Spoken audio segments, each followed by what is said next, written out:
অন্য কথায় গণবিপ্লবে যে মানুষগুলো মানুষের অধিকার ফিরিয়ে পাওয়ার জন্য লড়াই করেছিলেন,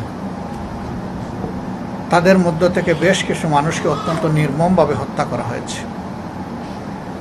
আমরা এই হত্যাকাণ্ডের নিন্দা জানাই এবং পাশাপাশি আল্লাহ তাআলার দরবারে দোয়া করি, দেশের জন্য যারা তাদের সর্বোচ্চ মূল্যবান সম্পদ জীবন উৎসর্গ করে গেলেন, আল্লাহ যেন তাদেরকে শহীদ হিসাবে কবুল করেন। তাদের বেতাতুর সন্তপ্ত পরিবার, এই পরিবারগুলোকে আল্লাহ যেন উত্তম ধৈর্য ধারণ করার তৌফিক দান করেন। পরিবারের বেঁচে থাকা সদস্য যারা আছেন, আল্লাহ নিজেই যেন তাদের অভিভাবক হন। আমরা দুইজন শহীদের স্ত্রীর মুখ থেকে সরাসরি কথা শুনেছি। এই কথাগুলো শোনার পরে আসলে আমারও আর বুকের ভিতর থেকে কথা বের হচ্ছে না। বিশেষ করে শহীদ জাহাঙ্গীরের ওয়াইফ যখন বিস্তারিত বর্ণনা দিচ্ছিলেন, আমি একজন রাজনৈতিক কর্মী হওয়া সত্ত্বেও আমার মনে হচ্ছিল যে আমার কলিজা ভেঙে টুকরা টুকরা হয়ে যাচ্ছে। তারা উভয়ই হত্যাকারীদের বিচার চেয়েছেন এবং হত্যাকারীদেরকে যারা নির্দেশদাতা তাদেরও বিচার চেয়েছেন। এটা আজকে বাংলাদেশের 11 কোটি মানুষের দাবি, আমারও দাবি, আমাদের সবার দাবি। আজকে সাংবাদিকতার এই মহান পেশায় আপনারা যারা নিয়োজিত আছেন, আপনাদের মতোই তো কর্মচঞ্চল আপনাদের আরেকটা সহকর্মী ছিল মেহেদী হাসান।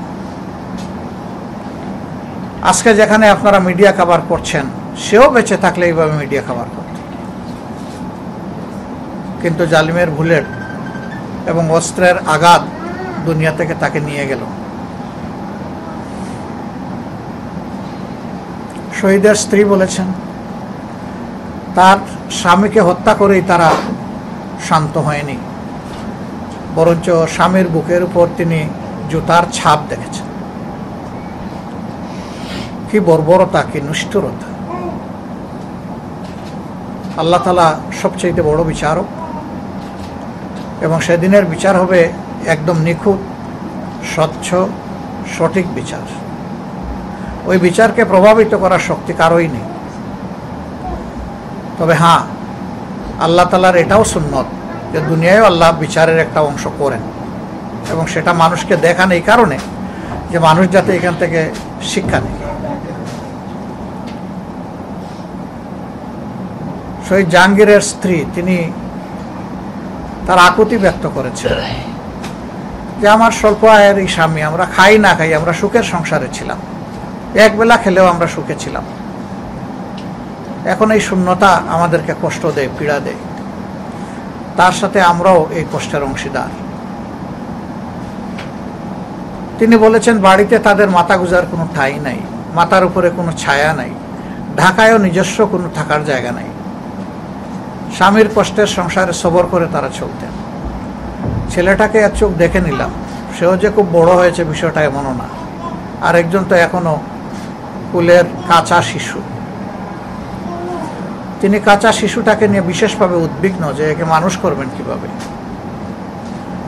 বোন, আপনার স্বামী জাতির জন্য জীবন দিয়েছে, এই জাতির দায়িত্ব আছে আপনার পরিবারের প্রতি। আমরা আশা করব সরকার এই সমস্ত বিষয়ে নজর দেবে, কিন্তু সরকারের দিকে চেয়েই আমরা বসে থাকতে পারি না, আমাদেরও কিছু দায় আছে। যেহেতু আমরা সকলেই মজলুম ছিলাম, নির্যাতিত ছিলাম এবং জুলুমের কালো ছায়া সরিয়ে ফেলার জন্য এই লড়াই ছিল। আপনারা ইতিমধ্যে হয়তো জেনেছেন বা দেখেছেন, আমরা শহীদ পরিবারগুলোর কাছে যাওয়ার চেষ্টা করছি, তাদের কষ্টের অংশীদার হওয়ার চেষ্টা করছি। আমরা এরকম কাঁচা শিশু দুই একটার, ফুলের শিশু দুই একটার আল্লাহর উপর ভরসা করে আমরা দায়িত্ব নিয়েছি। আপনার শিশুরও দায়িত্ব আমরা নিলাম আল্লাহ। এই শিশু প্রাপ্তবয়স্ক হওয়া পর্যন্ত তার বেঁচে থাকা, বেড়ে ওঠা, মানুষ হওয়ার জন্য আল্লাহ আপনাদেরকে সাহায্য করুন। আর আর্থিক প্রয়োজনটা আল্লাহ যেন আমাদেরকে পূরণ করার তৌফিক দান করেন। আমরা আশা করব শুধু এই পরিবার নয়, এইরকম যতগুলা পরিবার অসহায় হয়ে পড়েছে, সরকার অগ্রাধিকারের ভিত্তিতে তাদের ব্যাপারটা অ্যাড্রেস করবে, দেখবে। বিচারের ব্যাপারে ওনারা সহায়তা চেয়েছেন। বিচার পাওয়া সকল নাগরিকের অধিকার। আমরা আপনাদেরকে আশ্বস্ত করছি, আমাদের অবস্থান থেকে ইনশাআল্লাহ আমরা সর্বোচ্চ সহযোগিতা করব। শুধু আপনারা না, এরকম যারাই এই ঘটনার ভিকটিম, আমরা যাদের কাছেই পৌঁছতে পারবো তাদের পাশে থাকবো ইনশাআল্লাহ। আমরা প্রতিহিংসা প্রতিশোধের রাজনীতিতে বিশ্বাস করি না, কিন্তু অপরাধের শাস্তি হোক এটা আমরা চাই। অপরাধের শাস্তি যদি না হয় তাহলে অপরাধ সমাজে বন্ধ হবে না। একটা খুন আরো 10টা খুনকে উৎসাহিত করবে।